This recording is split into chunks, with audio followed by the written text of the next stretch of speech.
Welcome back to the Galactosemia Podcast. For today's episode, I talked with Jamie Heigel. He's a galactosemia patient, and he currently serves as the race director for GLOW. I really enjoyed having a conversation with him and his wife, Brie. They are great. If you haven't already signed up for GLOW, which is the annual Galactosemia Foundation Fun Run and 5K fundraiser, you still have time to do it. The event is on April 26th, and you don't have to be in person to do it. You can run or walk wherever you are. I signed my family up, and we are going to be hosting a 5K out here in Los Angeles. I'll put a QR code on the screen somewhere up here and a link in the description for anyone that wants to donate or join our team. Go to glowforgalactosemia.org to find out more. You still have time to sign up. It's easy to do. We talk a lot about it, and we also talk about Jamie's story in today's episode. So go sign up, glowforgalactosemia.org. We also had a few new members on the Galactosemiapodcast.com recently. Shout out to Shay Goyette, Beth Ann Smith, and Courtney Fawcett for becoming our latest members and supporting our project. Shay, Beth, and Courtney get access to all of our episodes early, and they also get all of the episodes ad-free. So if you want that access and you want to help keep this project alive and keep spreading the awareness for galactosemia, you can sign up at the Galactosemiapodcast.com. Okay, let's get into this week's episode. I really enjoyed having Jamie and his wife Brie on the show. Please enjoy my conversation with Jamie Heigel. Today I'm joined by Jamie Heigel. Jamie lives in Richmond, Virginia. He is a high school science teacher and a certified athletic trainer. He's also a graduate of Bridgewater College, where he earned All-American honors in track and field. Jamie was born with classic galactosemia, and like many in our community, his journey has involved navigating not just the medical side of his diagnosis, but also the educational and social challenges that often come with it. In 2023, Jamie took over as race director for the GLOW for Galactosemia 5K fundraiser, which is coming up very soon. It's an event that raises money for the Galactosemia Foundation, and it brings people together across the country, across the world. It's a really, really great fundraiser. I'm very excited to dive in. Jamie is here today with his wife, Brie, who we're also going to talk to a bit as well. But let's get into it. Welcome to the show, Jamie, and welcome, Brie. Hi. So let's dive right in with one of the first questions I always like to ask, and I really, really enjoy asking it to people who have galactosemia, because I think that's the greatest source answer for this question is when you meet somebody new that you're discussing galactosemia with, or whenever you're just trying to tell someone what it is that you have, what do you say? What's your description of galactosemia? So sometimes it can be a little hard to describe to people. Not everyone really understands the science behind it, or really sometimes doesn't even care or want to take the time to understand.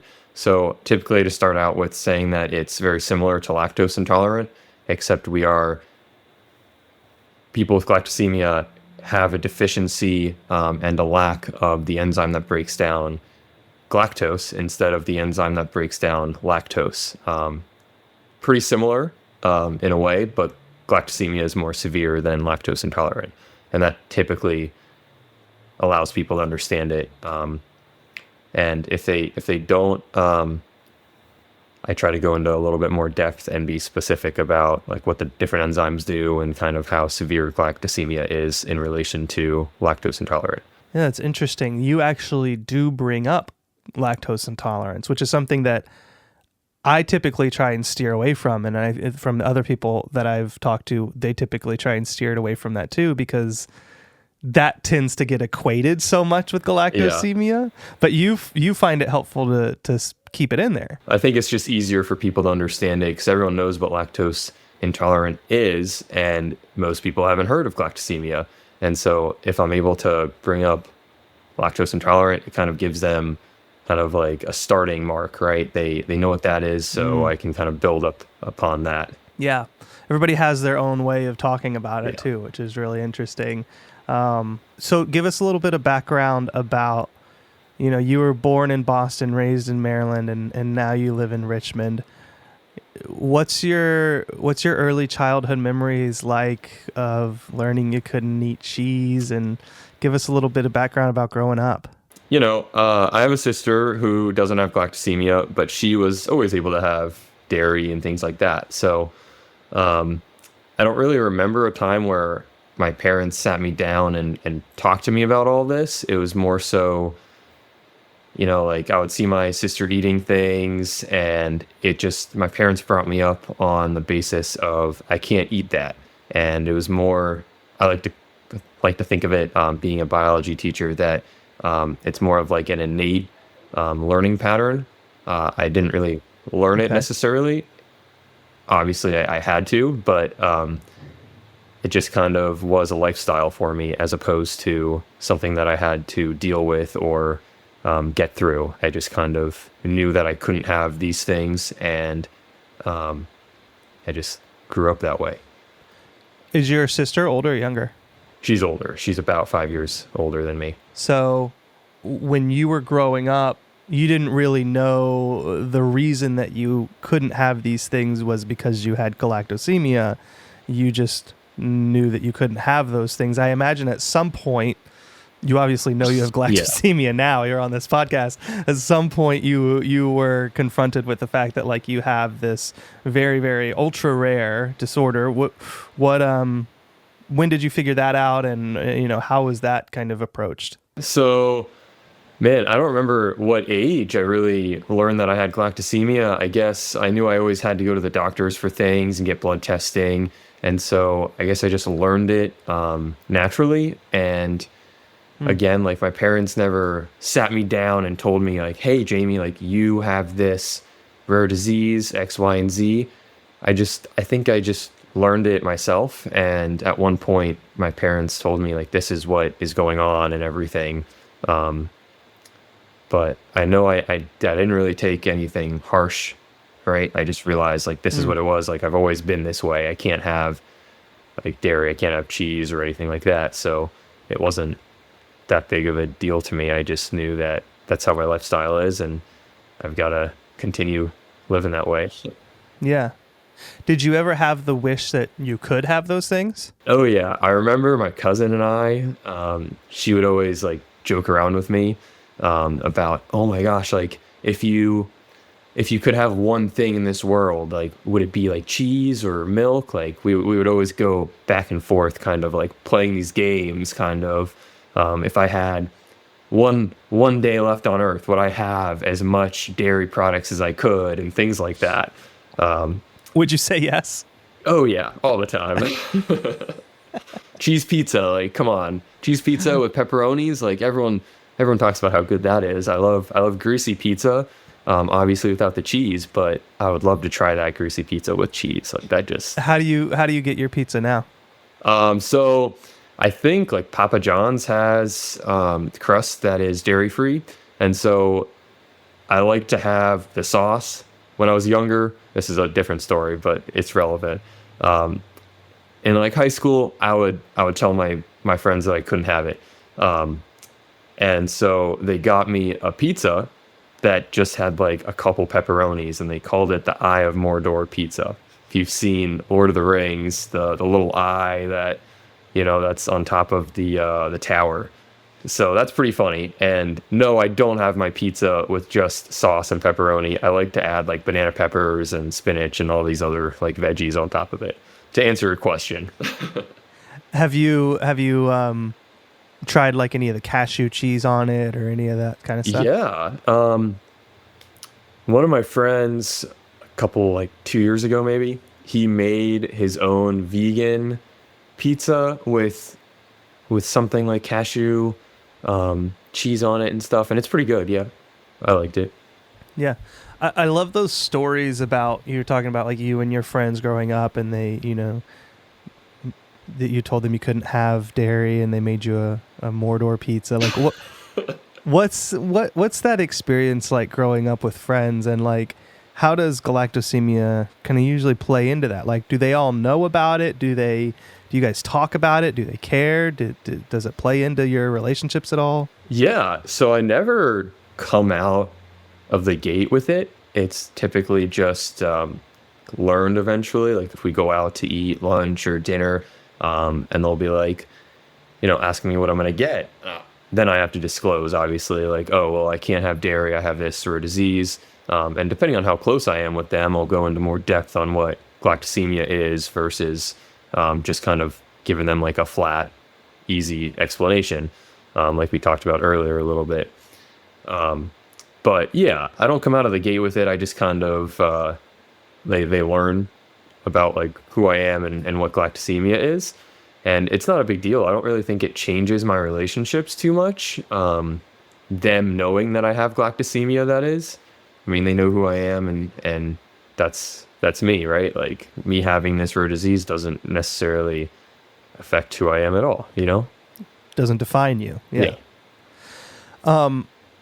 Growing up, rewinding the clock even more, classic galactosemia often comes along with a lot of early developmental challenges. What was school like for you?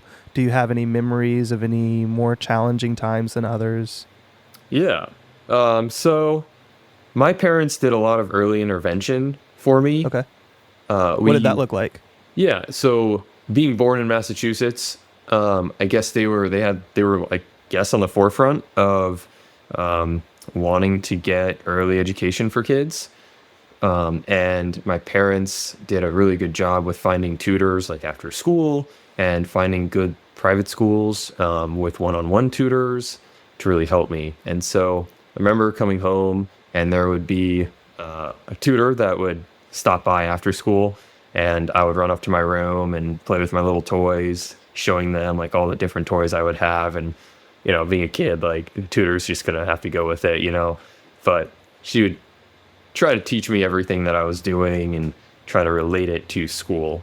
And that helped a lot. I was definitely pretty bad at talking and language and speech. So that was a lot of work. I remember going through, we had little note cards, and we would have to, she would show me the note card and I would have to try to pronounce the word. And, if I got it wrong, it would go back in the deck. If I got it wrong, or if I got it right, it would go to a separate deck.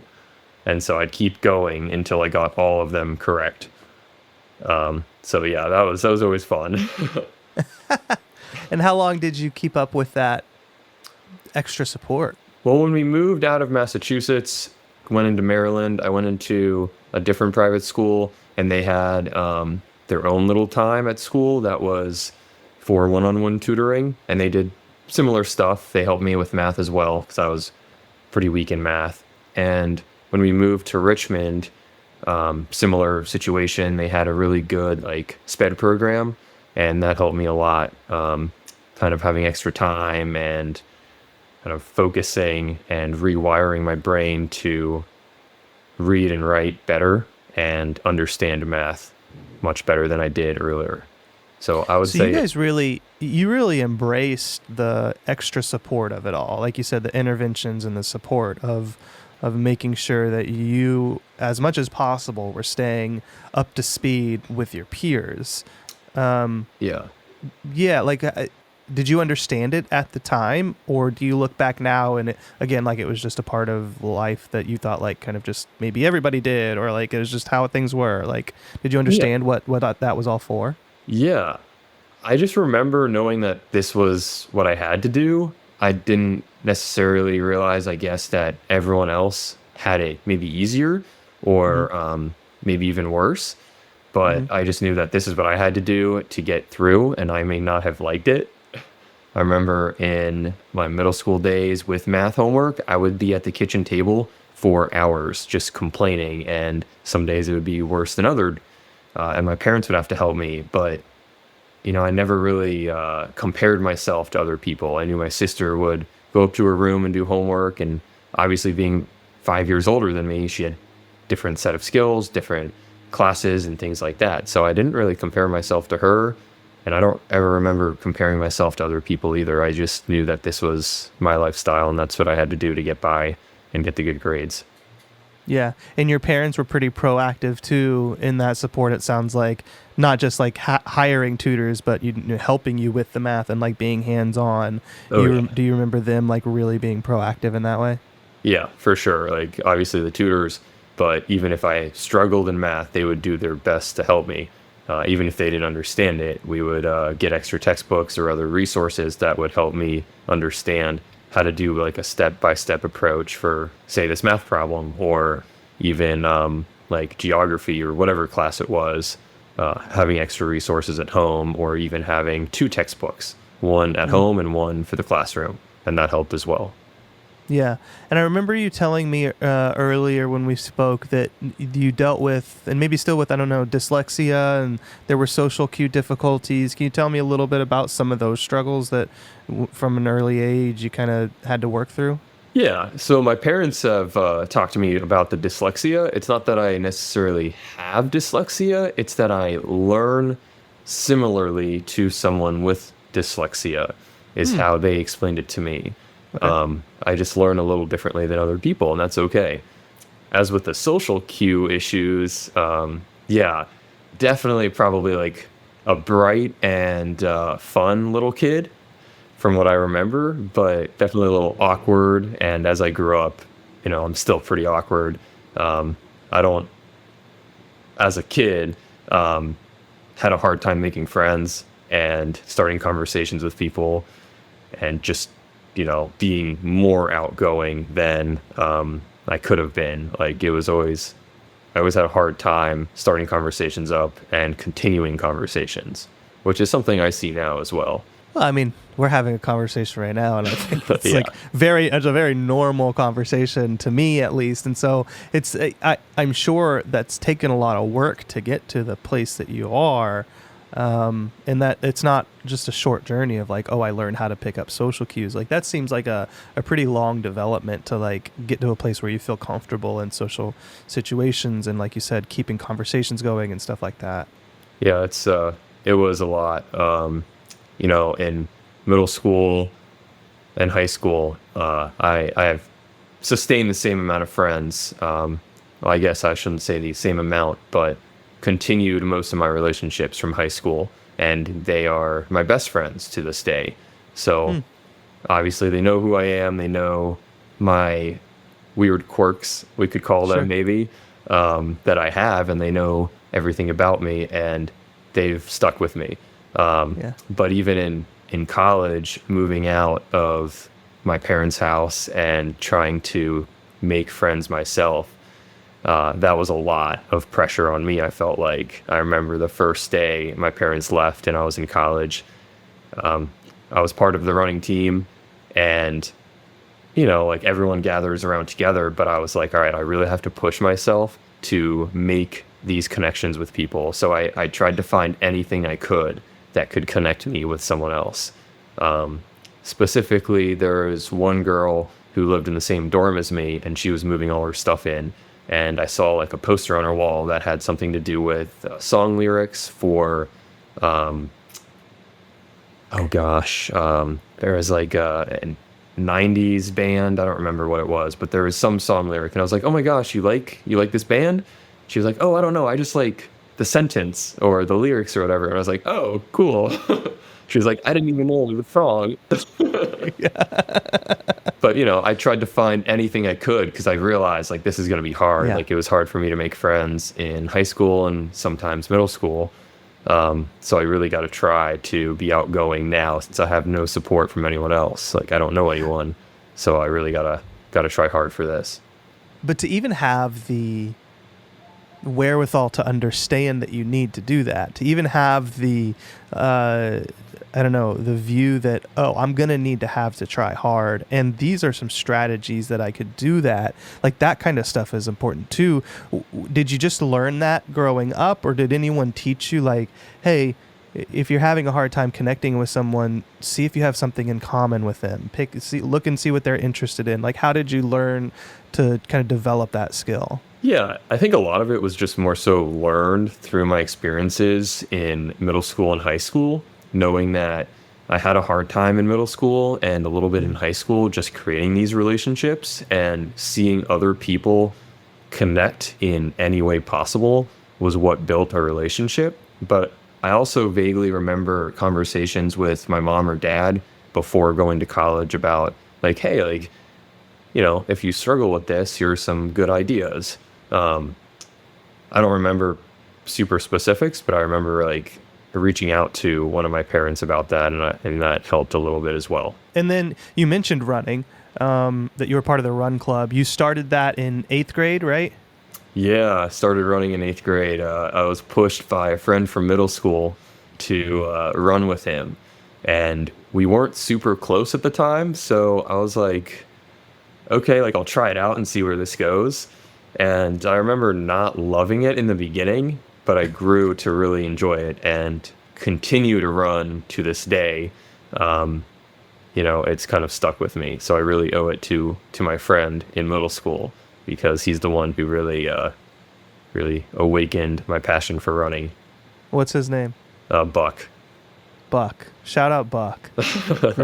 What do you think it was about running that, like you said, you didn't like it at first, but then you really learned to love it? Like, what was it that stuck with you that, you didn't learn to love baseball, you didn't learn to love soccer, but with running, you fell in love with it. What was it about it that really did that for you? I think it was really the endurance, knowing that you could start at one point and it's all kind of numbers, right? Like I could run 3 miles one day, and then I could build up to running 10 miles in a couple weeks.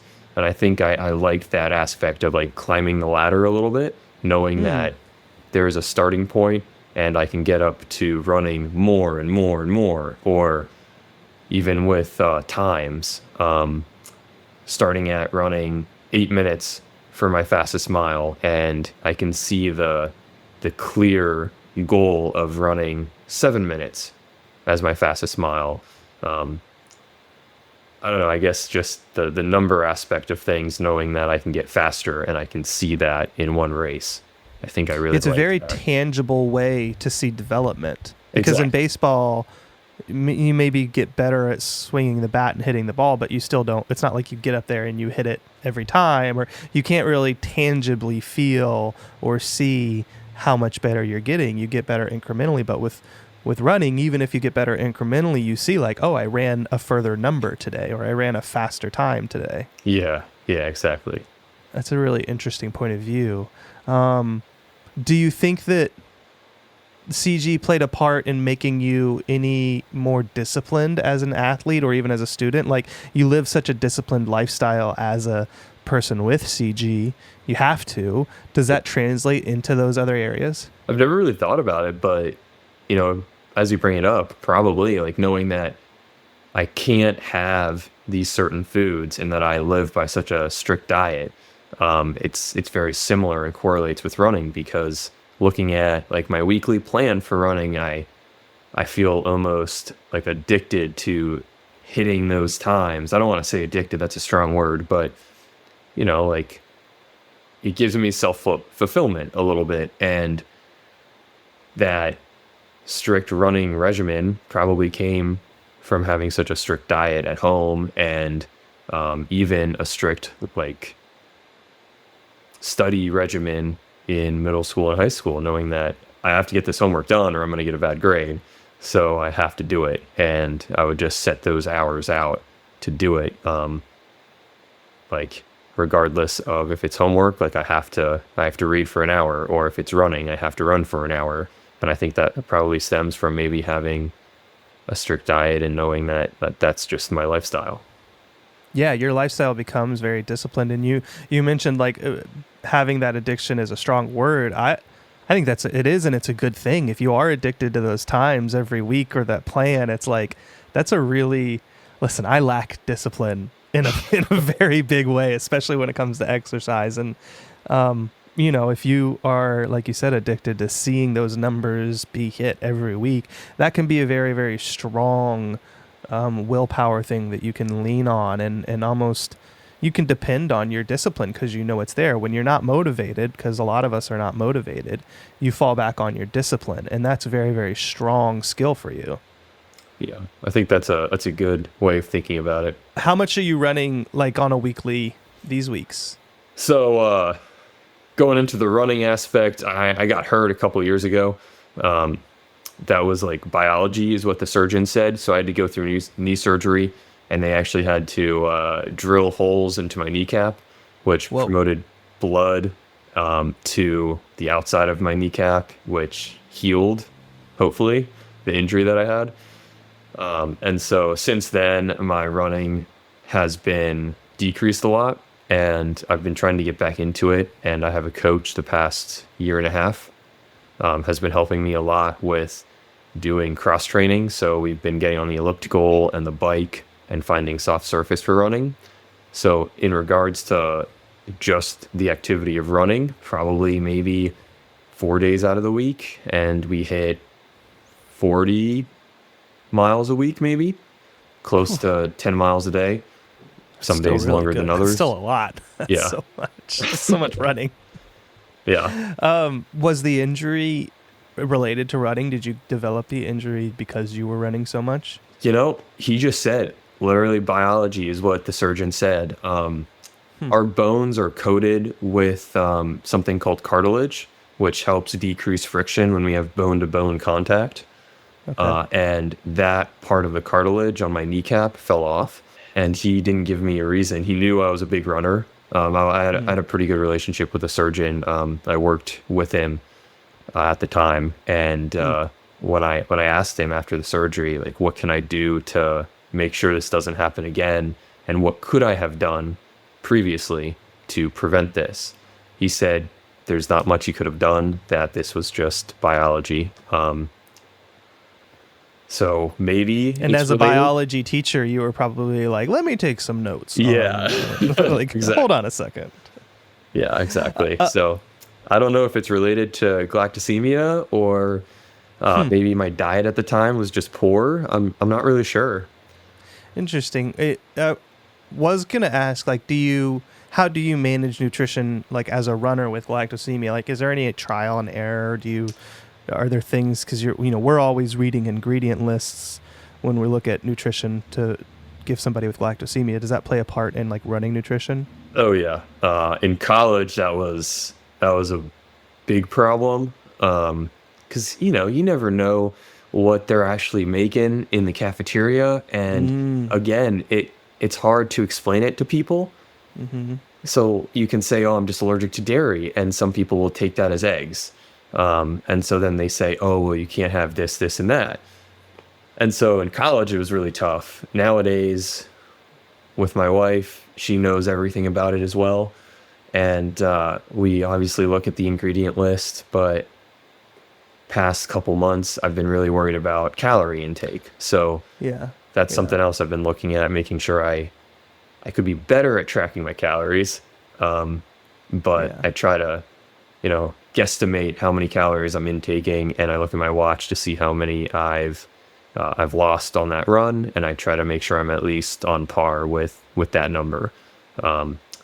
But for work, I've gotten into a routine of having like an egg or an egg sandwich before I leave pretty early in the morning, and then I try to have a snack when I get to school.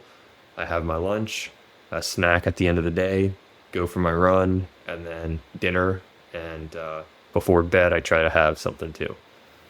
And you're cooking a lot, I would imagine. Those meals and stuff. I wouldn't say I'm always cooking. Sure, Brie is cooking a lot. Speaking on foods, what are some of your favorite foods as someone who has such a strict diet? Man, I love eggs. So that's got to be a big one. Like fried egg, omelets, anything like that. I'll add like either ketchup or like Chick-fil-A sauce. Or hot sauce. Like I love that kind of combo, like anything like that, just depending on how I'm feeling that morning. Or I have some cereals, but the sugar really doesn't make me feel that great. So I try to stay away from that. Yeah. Or like pasta and meat is really good as well. Any kind of combo of like spaghetti or lasagna of some kind with dairy-free cheese and things like that. Do you have any favorite snacks? Yeah. Pop-Tarts. Pop-Tarts are dairy-free. Not the most healthy. Yes. So cinnamon sugar, brown sugar. My favorite Pop-Tart. I think that's what it's called. That's the best Pop-Tart. Yes. Let's be clear. Yes, I'm glad you agree. That is the best Pop-Tart. 100%. Anyone who disagrees is wrong. Yeah, of course. But that's got to be one of my all-time snacks. Definitely not the best in calorie intake and nutrition. Sure. But just really good. And even Oreos too. Like, Oreos so good. They're So dairy good. free. And Yeah. yeah. Yeah, Keith Topper brought up on his episode Oreos. I think Oreos is a staple of the Galactosemia community. Of just like everyone is so surprised when you bring up that Oreos are dairy free. I was. Yeah. They have that cream in the middle. You would assume it's a dairy cream. It's not. I used to It's love a bunch of other taking off the processed chocolate, and I would just eat the chocolate, and I would, I guess, smush the cream together to make a huge cream log, and I would just eat that. And looking back, that's really disgusting. Listen, when you're a kid, you do some disgusting stuff. Yeah. No shame. I wanted to talk about something that you mentioned to me earlier, was that you had some other health issues in college. You developed epilepsy. Some people might think it's tied to CG, others don't. What kind of stuff did you go through in college? Yeah. So my first year of college, I didn't have any health issues. Everything was pretty normal. But in my second year of college, I was running a lot more, and I was actually a resident advisor as well. So I had a lot of other duties on top of that. And I started getting these seizures. They manifested in my sleep as well, like kind of night tremors. I would wake up and my roommate would wake me up and I couldn't like talk. I couldn't remember anything. Couldn't remember my name or like my parents' name, things like that. So that was a little weird. And then it started happening in class. The very first time we were just talking about like whatever biology stuff was going on. And I started convulsing in my seat. And when I came out of that, again, I couldn't talk. Like I couldn't remember my name or my parents' names or my birthday. I couldn't verbalize it either. That was the biggest thing, was the verbalization. Like I could think of everything in my head, but when it would come out, it would just be like gibberish. And what did your peers and I guess the professor that was teaching the class, like what did they do in that situation? Yeah, that was pretty scary for everyone. There was an EMT in the class, luckily. Okay. And he helped me out. They called 911 and the campus security and went to the hospital. The ER doc that was on site when I got to the hospital said that it was, basically that I fainted. I can't remember the medical term for that. Okay. But he said that I just fainted and lost consciousness. Syncope, I believe. Syncope is what they called it. And it eventually started happening again, a lot in my sleep. And I would kind of shake my hand a lot, and then I would make, like my lips would move, smack my lips. There was a couple times where in my dorm, I had an episode, and I think I got a concussion. I had already run that day. I had already gone for breakfast, and I was studying on my desk, and it happened. I woke up. I was in my pajamas already, and I went to the cafeteria and was like, oh, hey, guys, like, what's up? Like, I haven't had breakfast yet today. Do you guys know what we're doing for practice? Like, I did not remember anything from that morning. So that was pretty scary. And a couple times I would just like go for like a walk and then come out of whatever was going on, and I wouldn't remember that I had done that. So it's kind of scary. When we brought it up to my neurologist, who also has some experience with galactosemia, she thought it was unrelated. But I don't know, it just seems a little weird with a lot of other patients who have a history of epilepsy. You know, the correlation seems a little strong, so. Yeah, I think there was a paper that said 25% of people with classic galactosemia have seizures. Yeah. So I think there must be some kind of correlation in my head. Yeah. So you're 19, 20 years old at the time this starts happening? Yeah. I mean, that's pretty tough for, a person that age who's kind of... those are really formative years. That college age, Yeah. you really kind of start to figure out who you are as an adult, almost a young adult. What was the next step? You got this kind of new scary thing happening. How do you approach it, and what did you guys end up doing about it? Yeah, I remember one of the first ones, the syncope episode, that they called syncope at least. I was drinking a lot of Gatorade. Okay. So I think the sodium, I don't know if that has anything to do with it either, but that was kind of correlation we had. My family and I had thought about maybe I just had too much sodium and that caused something to happen. So I started just either having like soy milk or oat milk or just water. And I kind of cut out all of those sugary drinks like Gatorade and things like that. And I really tried to stick to just water or milk. And then we went to go see a neurologist after it had happened again. The next step from there was medication. And do you still have episodes, or? No, it's been 6 years maybe. Oh, wow. Okay. Yeah. And you're how old now? 28. So, okay, since 22. So really in those college years, you were experiencing them. You saw your neurologist that put you on a handful of different medications to try. You stuck with Vimpat, and you've been on that for a while. Yeah, that's helped me a lot. It really changes your emotions sometimes and how you feel going in and out of medications. So I'm glad I don't have to do that anymore. Yeah. Can you tell me a little bit about, that experience going in and out of medications and what that does to your emotions? Yeah, of course. So obviously the very first one that I was on made me pretty angry. My mom always tells me that when I'm discussing this with her. She's always telling me that I would just get really angry a lot and irritated pretty easily. And I mean, I had some friendship problems throughout college as well, so that could have been a cause as well, the fluctuation in emotions. But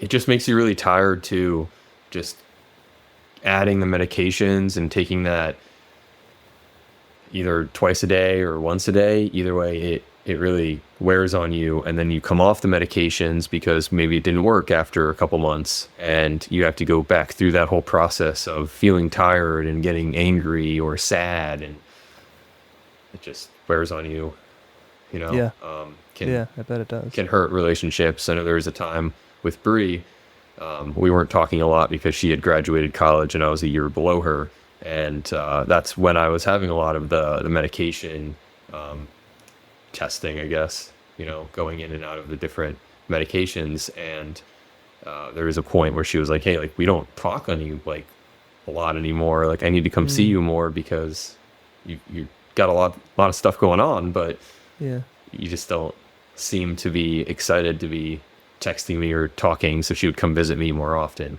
And that helped a lot. Yeah. And you met Brie in college, and I actually want to talk to Brie in a minute, but I want to move forward in your story a little more too, because you're a teacher now and you teach 8th through 12th grade science. Correct. Yeah. 8th through 12th grade. So ranges from earth science to anatomy and physiology to AP bio and some environmental classes as well. Do you like it? Yeah, I love it. My first year of teaching was a big struggle. I didn't go to school for teaching. I went to school for biology, which helps, but I went to grad school for athletic training, which is more sports medicine. And so having to get my brain locked in on the biology aspect of things was really tough that first year I taught. But now that I'm in it, my second year, it's much, I don't want to say easier, but it's just more enjoyable getting to actually create a better relationship with these kids. They know who I am, and I'm able to really progress how I teach the kids as opposed to just teaching them the stuff and then move on because I don't know everything, right? I can now build upon what I know and build upon the different assignments that I've given them from last year. Yeah. As a spouse of a teacher, my wife teaches 6th grade math. One thing that I've learned is that as the years goes on, it does get a little bit easier for the teacher each year because you're not as bogged down with the curriculum as you were the year before, and things just kind of get a little bit easier and a little bit easier. So I imagine next year and the year after that, you'll have, even if you're already liking it at second year, that's a good sign. Yeah, I love the kids. They're great. It's great to see them excel and, joke around with them. To some of my teachers, I'm closer to the kids' age than I am to other teachers' age. So they're almost like friends in a way to me. So I can joke around with them as long as it's all, appropriate. Yeah. My wife likes to say, we are not friends, we are friendly. I like that. We are friendly, we are not friends. Yeah. That's a good saying. Yeah, you can steal that one. You can use it. Do you see any parts of yourself in any of your students, especially any of the ones that maybe struggle socially or academically? Oh yeah. So I got a couple kids who have like extra time, or they might have dyslexia or some kind of learning disability, and I really see that as me when I was their age, because I had to go and get extra help or go to someone else's room to take a test, so that they can have extra time in a quiet place. And that was kind of like me when I was in middle school. And I really had to, I don't want to say grow out of it, but I was able to stay in the same room to take tests in high school and in college. So that very beginning process of middle school, I see myself in some of those students who need that extra help as well. Yeah. Have you ever used your own story to inspire them or encourage those students? Like, do they know about your journey? They don't. They know about GLOW and how I've been helping with that race. Uh-huh. But when they ask me about it, I tell them that I have galactosemia and I explain it to them. But I don't come out and say it. And I haven't really, I hope I inspire kids. But I haven't really used any of my experiences to inspire some of those kids that I see myself in. When you explain galactosemia to those kids, do they fully understand it? How do you get it across to them? And does it just, you see their eyes glaze over, or do any of them really try and understand it? I think those that have taken biology classes understand it. Those 8th graders maybe who are in earth science and haven't really taken a lot of biology, higher level biology classes may not understand it. But I know the AP kids that I teach, I know a lot of them understand it because we go into a lot of that. And even last year in my general bio class, there's actually a section that talks about rare diseases, and in the textbook, galactosemia is in there. Really? So it was actually really cool to teach my kids about it and then tell them, hey guys, it is super rare, but guess what? I have this too. Did they all go, whoa? Yeah, they were pretty surprised. I know a lot of them were like, "Oh, that's really cool." So yeah, that's really cool that you have this ultra rare disease, man. Do you ever talk about CG like with your coworkers and stuff too? Like, do they all know? A little bit, not really. I'm pretty close with one of them, and she knows about it. But I also teach her son, and I'm also a track coach with her, so I see her a lot throughout the day. But some of the other teachers, I don't really tell them. I don't think they know, unless they ask me if I want like cookies or cake or something. Then I'll be like, oh, I can't. I have this. And then they're like, what is that? And then you talk about GALT enzymes and then your metabolic pathway, and before you know it, you're in a biology class. Yeah. Don't get the biology teacher started, right? I mean, it really is a very unique perspective on biology. You're a biology teacher, many times teaching kids about maybe like a metabolic pathway or rare diseases, and you have this 1 in 50,000 rare condition that affects that specific thing. It's a very, very unique position. Yeah, it's pretty cool. I do really enjoy it. And, most of them probably know that I have it now just because of GLOW. I try to advertise a lot, and a lot of the teachers come up to me and ask, like, hey, what is this? And why are you promoting this rare disease 5K? And then, I disclose, like, hey, well, I have galactosemia, and I know a lot of people, and then I go into that whole spiel, Yeah. It's like I'm so glad you asked kind of like answer, and then it's like let me sit you down and inform you about and then your advocacy hat can come on and you can tell people about it. Yeah. We mentioned Brie a little bit. I know that she's there with you. She's your wife. You guys met in college. I want to chat with Brie if we can pivot the computer her way, and then we'll come back to you, Jamie. But I want to introduce Brie. Hi, Brie. Hey. How are you? I'm good. How are you doing? I'm doing good. Have you heard the conversation so far? Yes, I have. He's doing wonderful, right? He's doing great. So you guys met in college. How did you meet, first of all? We met through mutual friends. So Okay. I'm actually a grade above him in school. We're the same year, but I was a grade above him. And so I had friends that I was living with who were friends with somebody he went to high school with.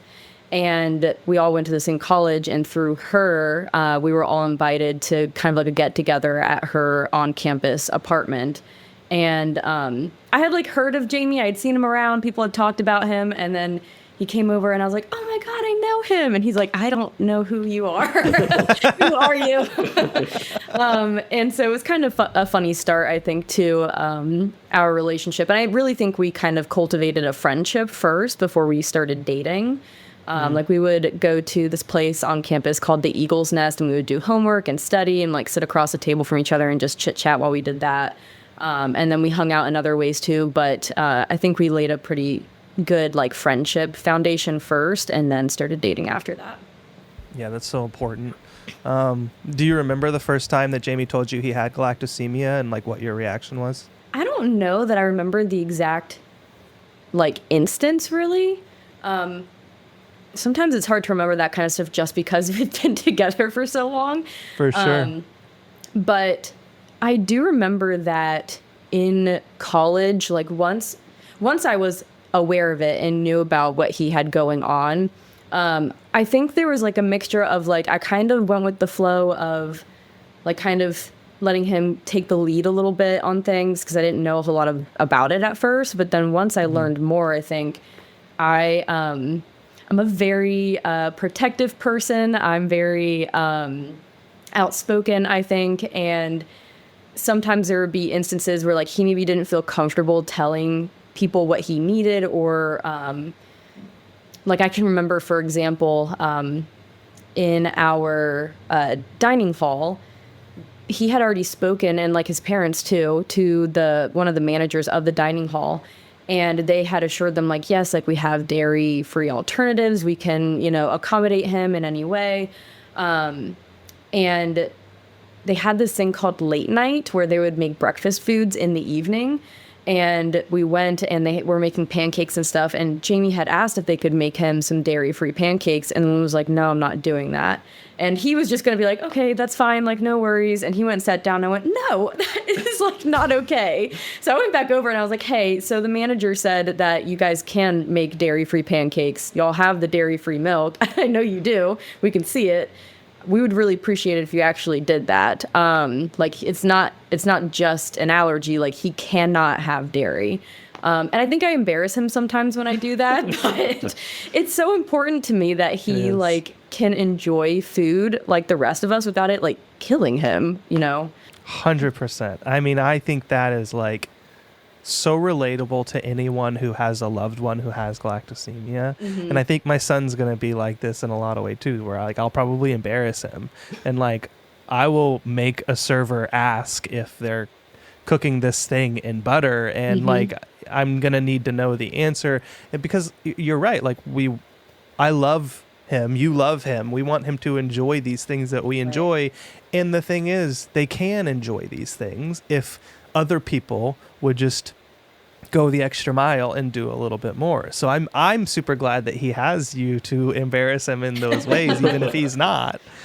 Do you have any other stories? I love these little stories like that of like you telling the lady who's making the pancakes at the late night dinner to make a dairy-free version.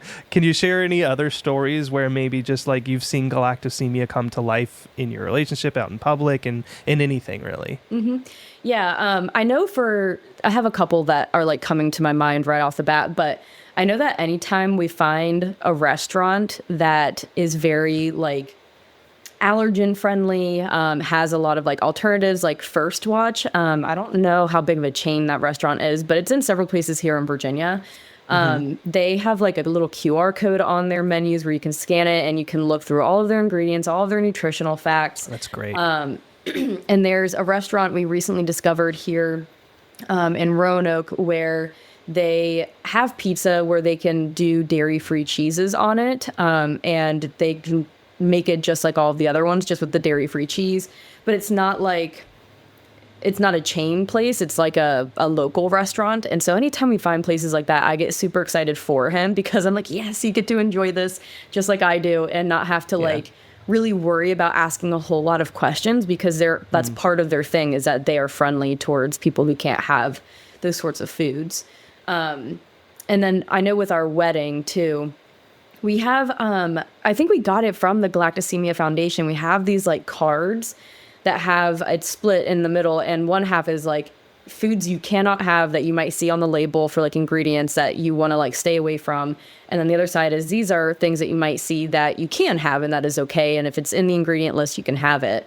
And when we were doing our wedding, one of the priorities we went through, we actually both sat down and listed out what our top 3 priorities were. And I think food was my number 1, because I was like, I want you to enjoy the food that you're eating on our wedding day. Like, totally. That 100%. is so important to me, that, you know, he gets to enjoy what we're eating the very few minutes we have to eat on our wedding day.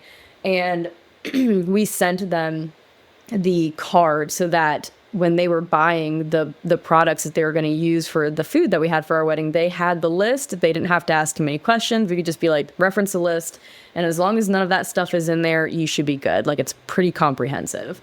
And they did wonderfully. They were super accommodating. They checked in with us multiple times, and I thought the food was amazing. I think Jamie really loved it too. Everybody at our wedding thought it was really good. So when things like that kind of come to light and we can realize it doesn't have to be so hard. I think if people are like willing to learn and just like understand a little bit and cooperate, then it's really doesn't have to be that hard.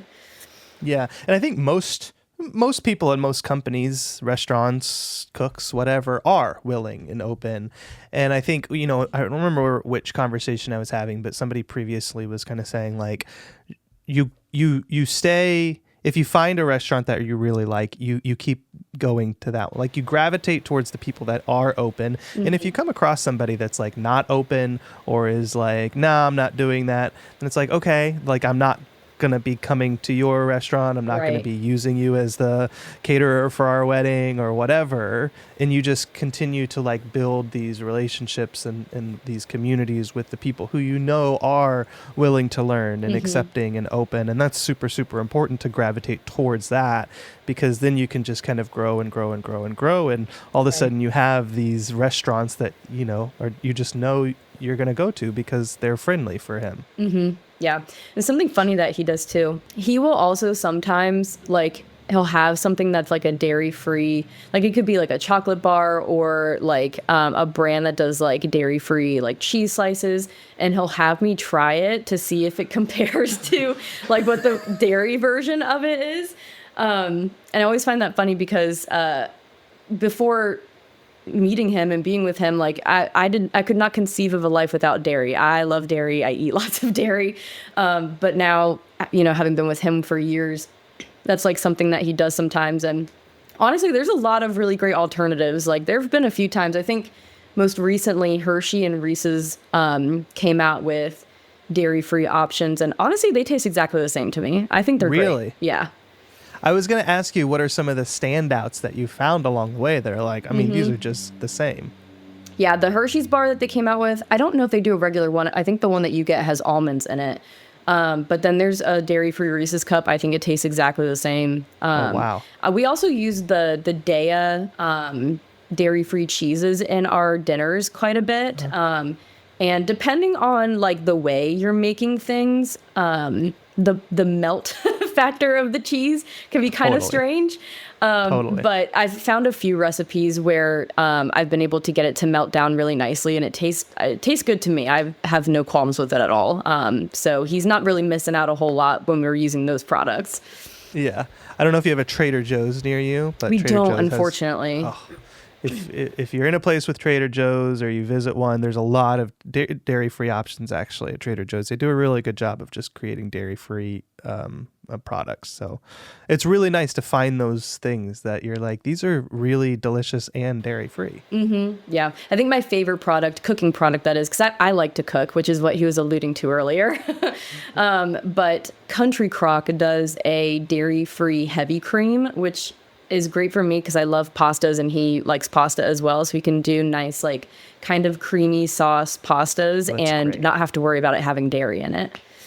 That's great. Those are great little food hacks for people too, listening.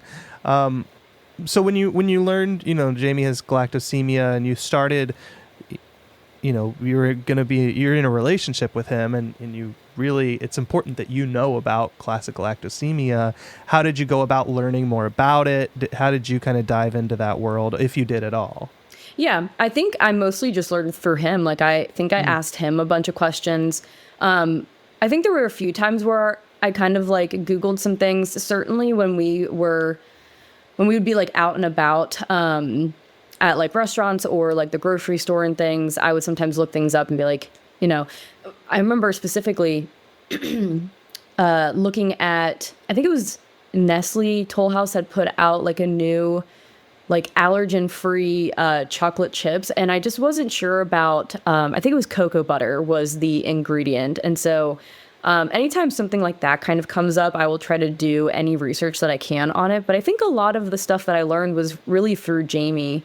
And being the type of person that I am, once I understood what he had going on and what he was dealing with, I was kind of like all in, like anything that I could do to help or to advocate for him or with him and to like just make his life a little bit easier having another person who understands and he doesn't have to like ask a bunch of questions of them. I think I wanted to do, like I wanted to make, eating food, going out to dinner, experiencing things as easy as possible for him without it being this thing where he maybe feels like it's a burden, Yeah. And especially having the type of person with you that doesn't mind being the hammer, like being the person that's like, hey, listen, I'm gonna make this a thing. I need an allergy-free version or whatever. Yeah. What have you learned about Jamie through watching how he handles classic galactosemia? I think he really doesn't want to trouble people. Like he wants to kind of to what he mentioned earlier, like he wants to kind of try to explain it in the easiest way possible for people to at least kind of get it. And then if it feels like they get it enough, then he's kind of like, all right, that's cool. And I think, again, like a lot of that kind of stems from like people make assumptions they maybe don't understand. Like I truly think sometimes we come across people in like restaurants and stuff who assume that he's saying you can't have dairy just because it's like a preference or whatever it might be. But I get really frustrated with that sort of thing because I'm like, you're in the food industry. I feel like you should really be careful about this kind of stuff. But I think he takes more of like a gentle approach to things. He's a very gentle person in general, I think.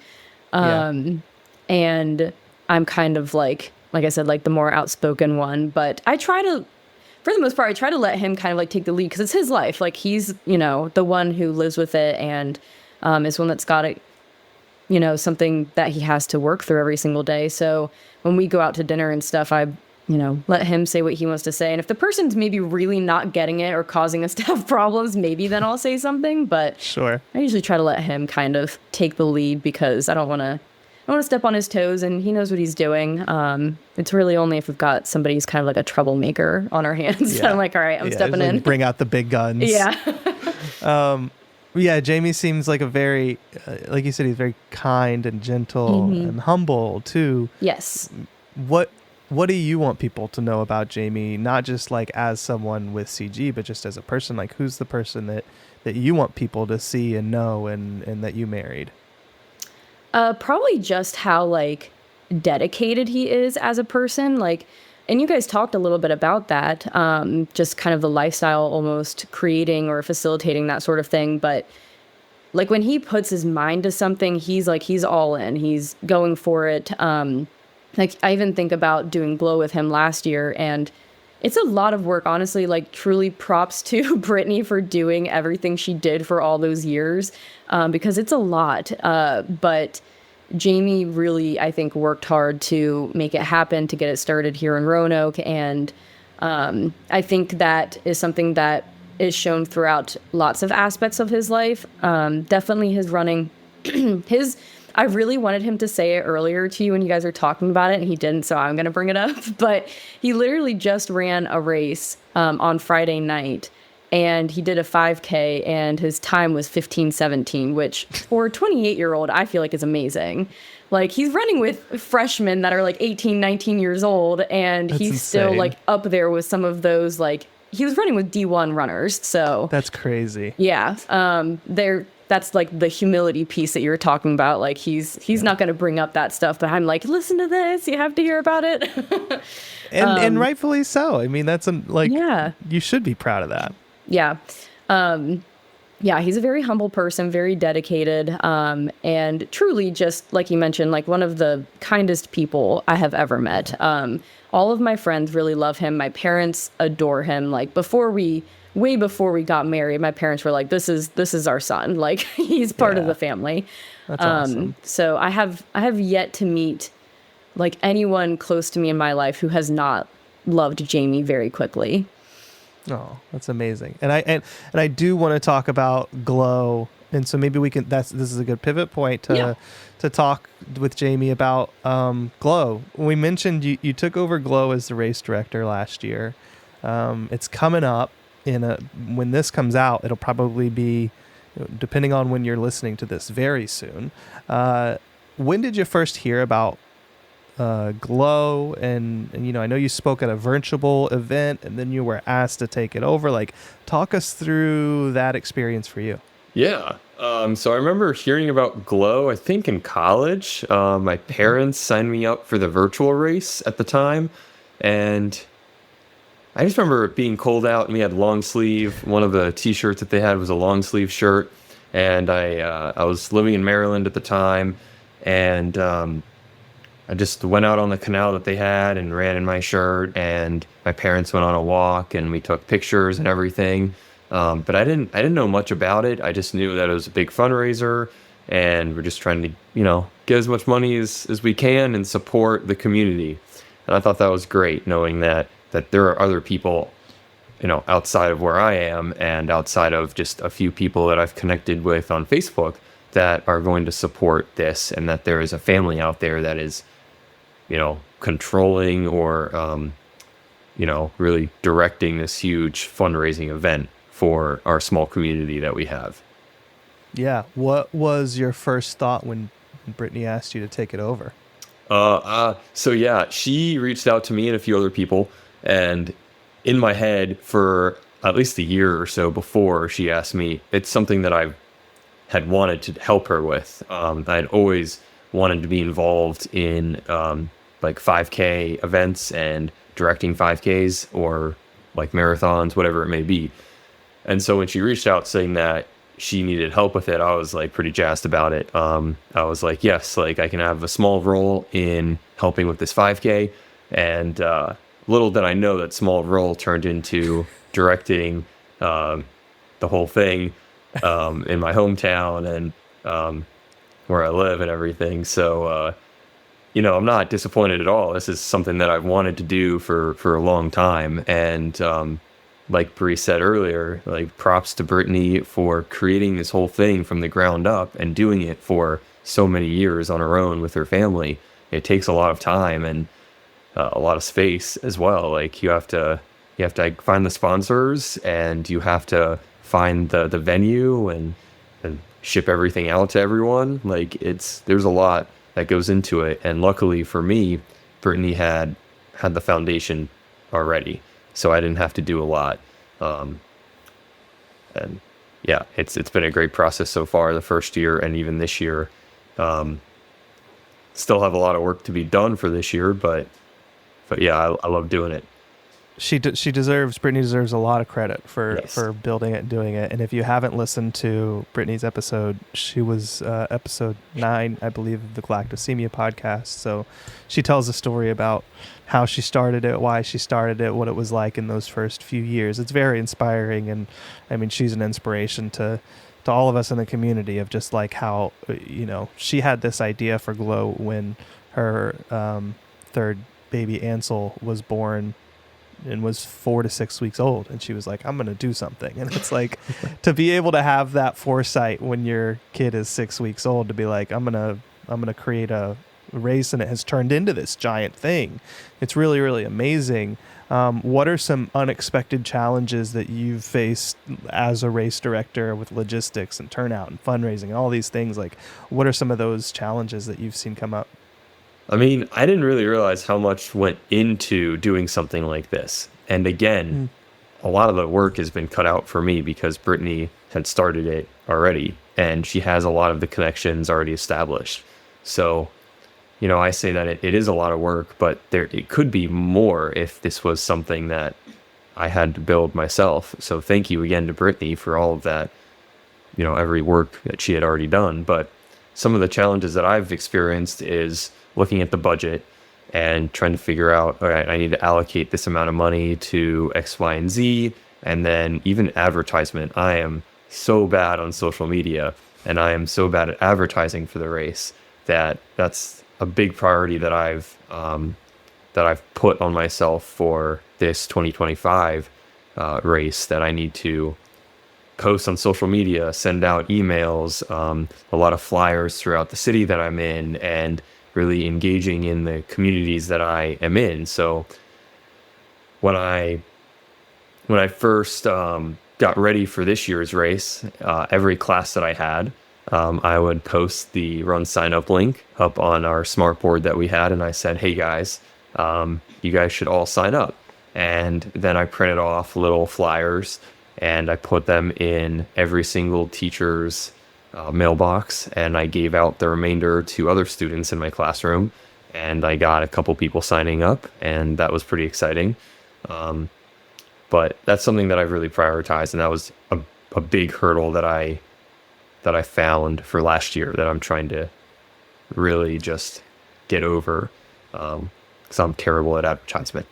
Well, we already just talked about like how your natural personality is one of gentleness and humbleness, and marketing is the exact opposite. Yes. Marketing is hard because it is like, hey, look at this thing that I'm doing, come join me in this thing. And that's really hard just for anyone, and I think for someone like you it's probably even harder. Yeah, even I was talking to my mom before this earlier today, and we were talking about Glow, and she told me, well, you need to advertise to our family. I've got a lot of cousins, and we're all in a huge group chat, and I hate doing stuff like that. It just makes me feel very strange, like self-promotion for some reason. I just don't enjoy. And so before the podcast, I posted in the group chat, and I've had a couple of responses. I haven't looked at my phone since, but I'm in that chat. I can tell you what they say. They're like, "Oh, why are you spamming this chat with all this solicitation?" No, I'm sure they're so supportive. Yes, love that kind of stuff. Yeah, like send them this episode. Just be like, "Hey, watch this episode." I love that. Yes, like that's part of the vehicle of this whole thing is a marketing arm for stuff like Glow. So let's do that. Let's put on our marketing hats, because I don't think we have yet said what exactly Glow is. Tell us what Glow is and how people can get involved. Yes. So Glow is a 5K fundraiser, and we are trying to get as much money so that we can invest that money to the Galactosemia Foundation, and they can use that to help find some kind of treatment for galactosemia.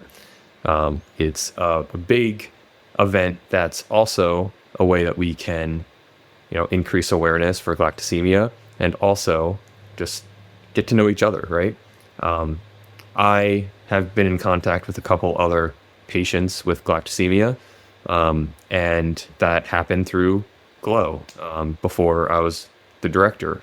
And I even talked to them on Instagram or on Snapchat or just by texting them. And, like, we don't text every day. We don't communicate every day, but it's good to see their progress. They both are runners as well, and to see their progress in running or just to see what they're doing in life. It's great. And Glow is how I met them. So, to make it short, it's a fundraiser, but it's also to increase awareness for galactosemia. And if people wanted to join, but they're not in Virginia where you are, what could they do? Yeah. Like, what can I do? I'm in Los Angeles. I'm not in Virginia, and I'm not coming to Virginia. I'm sorry to tell you. It's like a 7-hour plane ride or something. But I want to be involved, so what can I do? Yeah, I don't blame you for wanting to stay where you are. So we have an in-person race, and that in-person race is a 5K. We also have a family fun 1-mile run that is before the 5K. But for those people like you guys, we have a virtual option. And some people that I talk to about Glow, they're like, well, what is a virtual option? What's the point? Can't I just go run on my own? Yes, you can, but it's more about the support for the community, and you get all the stuff that someone who's in person would get as long as you sign up for the virtual option. And all of your race times get compiled into one database if you upload them to the website that we have. And so you can compare your times and just kind of see the progress of other people. So you could see your progress from last year in this database. You could look at someone else's, like a friend, right? And you could see how they did in comparison to last year or in comparison to you. And so it's just a good way to increase awareness and kind of see everyone's progress.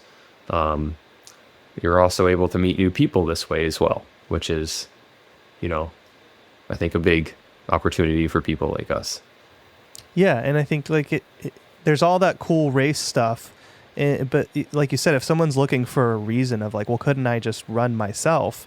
You could, but like then you're not participating in this thing that we're doing.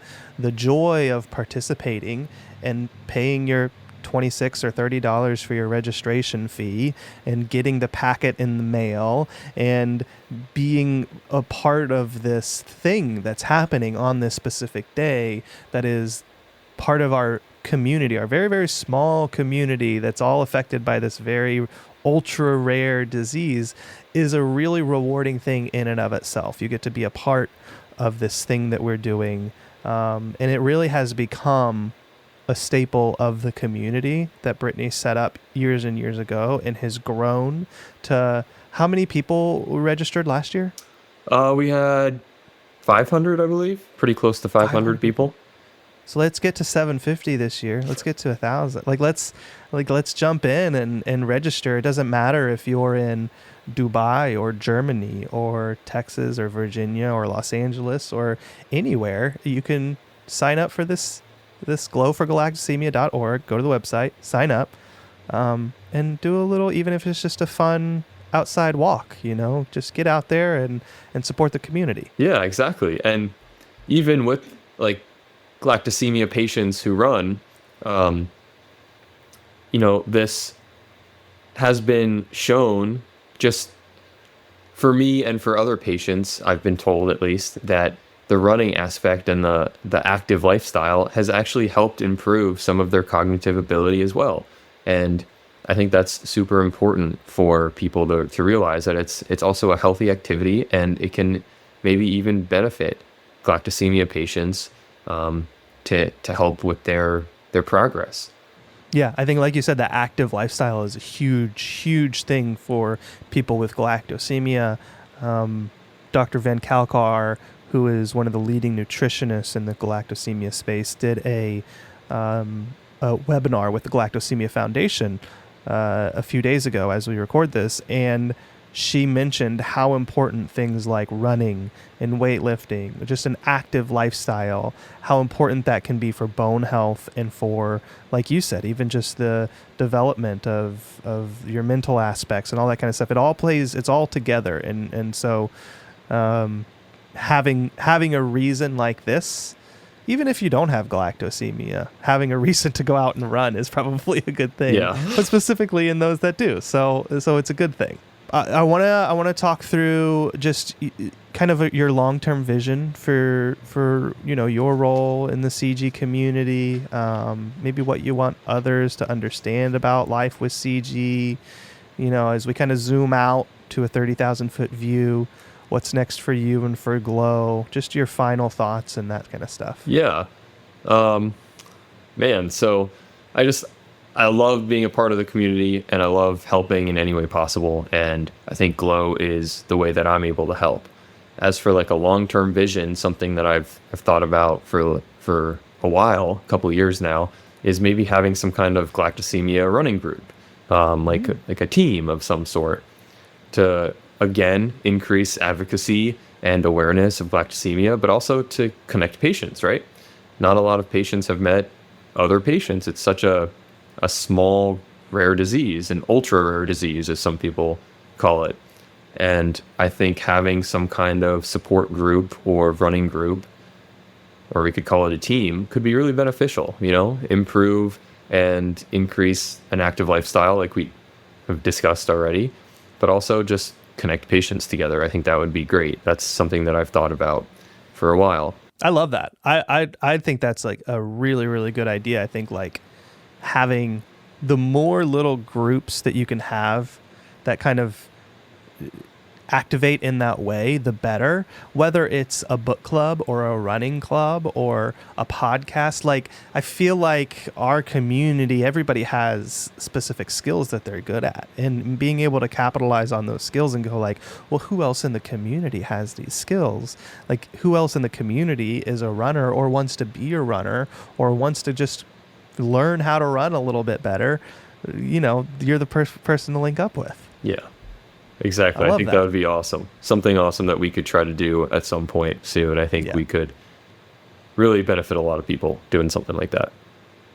Reach out to Jamie on Instagram if you want to be part of his running club on Strava. Yeah, but be careful because he runs a 15-minute 5K, which is oh my gosh, insane. A lot of work, a lot of dedication, as we talked about already. My 5K time's going to come in at like probably 40 minutes. And it's okay. It doesn't matter. You're getting out there and you're running. That's all that matters. Okay. All right. As long as you say that, then no one judge me for my time. When you said like, well, one of the cool things you can do is compare all the times for the people who run, I'm like scared. I'm like, no, that's not good. I don't want anybody else to see my time. My 13-minute mile that I ran, which is true. That's what it's going to be. So, but you know what? I'm going to put it out there and I'm going to upload it. And so don't be afraid because, you're going to be better than me, I'm sure, if you're out there. Okay. What's next for Jamie? What's next for Glow? What should people do right now? What are your final parting? Let's wrap this all up. So we'll start with what's next for Glow is, for all of those that have signed up, we're still waiting on a few things to get in. We are packaging everything at the moment, but once we get those final items in, we'll be processing all of that and shipping them out. So most people haven't gotten anything yet, and that's okay. I don't want anyone to worry about that. We're just waiting on a couple more boxes, and then they'll all be shipped out together. So things should by the time people are listening to this, let's see, this episode is going to come out. Oh, that's a good point. Yeah. We'll do April 9th. Okay.